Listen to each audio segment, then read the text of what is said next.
گلدان ٹوٹ گیا۔ ردا، ساجد اور ہیرا گھر میں اکیلے تھے۔ امی اور ابو دادا ابو اور دادی اماں کے ساتھ بازار گئے ہوئے تھے۔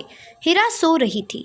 ردا اور ساجد کی سمجھ میں نہیں آ رہا تھا کہ وہ کیا کریں۔ ردا نے ساجد سے کہا، میں بہت بور ہو رہی ہوں۔ ساجد، چلو کچھ کھیلتے ہیں نا؟ ساجد ایک دم سے بولا، پکڑن پکڑائی کھیلتے ہیں۔ چلو یہ ٹھیک ہے، تم مجھے پکڑو، ردا نے بھاگتے ہوئے کہا۔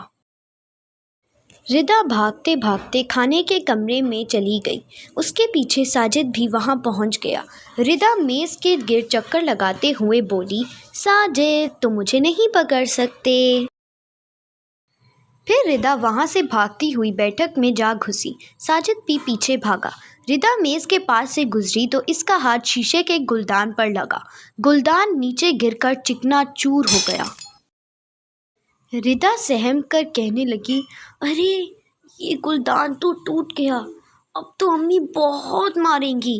ہو سکتا ہے کہ سزا بھی ملے، ساجد بولا۔ ردا ساجد کے منت کرتے ہوئے بولی، دیکھو ساجد، تمہیں مجھ سے جو بھی چاہیے لے لو، پر پلیز امی کو مت بتانا کہ یہ گلدان میں نے توڑا تھا۔ ساجد نے تھوڑی دیر سوچا اور پھر بولا، ٹھیک ہے، مجھے تمہارا رنگوں والا ڈبہ چاہیے۔ ساجد کی خواہش سن کر ردا بولی، ٹھیک ہے بابا، تمہیں جو بھی چاہیے لے لینا، پر شرط یہ ہے کہ امی کو نہیں بتاؤ گے کہ گلدان میں نے توڑا تھا۔ ساجد مان گیا، پر پھر اس نے ردا سے سوال کیا کہ لیکن ہم امی کو کیا کہیں گے؟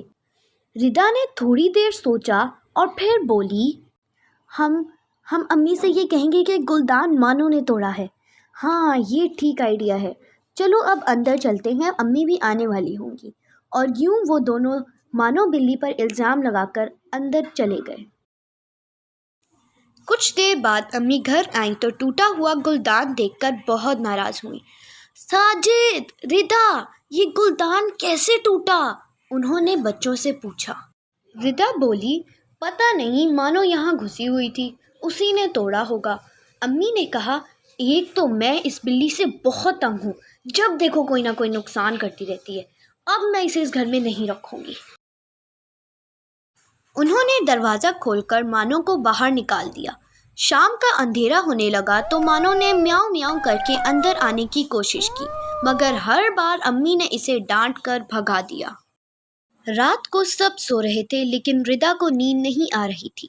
اس کے دماغ میں مانو کا ہی خیال گھومے جا رہا تھا۔ اس نے کھڑکی سے باہر دیکھا تو مانو دروازے کے پاس اداس بیٹھی تھی۔